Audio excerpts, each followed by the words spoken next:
পরেশ রাম দাস। নামটি যেন চেনা লাগছে, তাই না? হ্যাঁ, আমি সেই মানুষটির কথা বলছি যিনি প্রতিটি অসহায় দরিদ্র পরিবারের মানুষের পাশে প্রতিনিয়ত সাহায্যের হাত বাড়িয়ে দেন, যিনি বিভিন্ন অনুষ্ঠান ও উৎসবের মধ্যে দিয়ে মানুষকে আনন্দিত করে থাকে। তিনি হলেন সবার কাছের মানুষ, ভালোবাসার মানুষ, ক্যানিং পশ্চিমের বিধায়ক পরেশ রাম দাস। প্রতি বছরের ন্যায় এবছরও ক্যানিংয়ের মিঠাখালির বুকে রাজস্থানের যোধপুর প্যালেস দুর্গাপুজো মণ্ডপ উপহার দিলেন।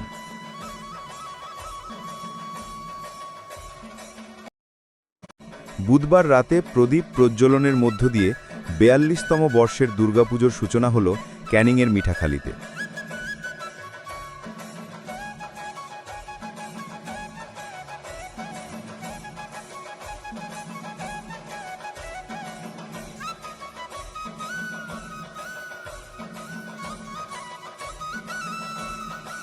উপস্থিত ছিলেন জয়নগর লোকসভার সংসদ প্রতিমা মণ্ডল, ক্যানিং পূর্বের বিধায়ক শওকত মোল্লা, ক্যানিং পশ্চিমের বিধায়ক পরেশ রাম দাস, পুলিশ আধিকারিক রামকুমার মণ্ডল সহ অন্যান্য বিশিষ্টরা।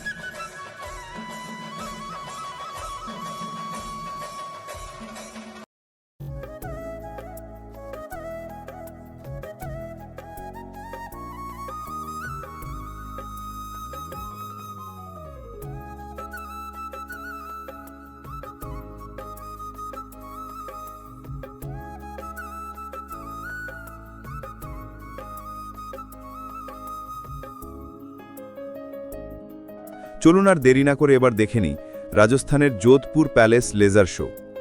এটা দেখার পর আপনাদের মন ছুঁয়ে যাবে।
ভিডিওটি আজ এই পর্যন্ত রাখলাম।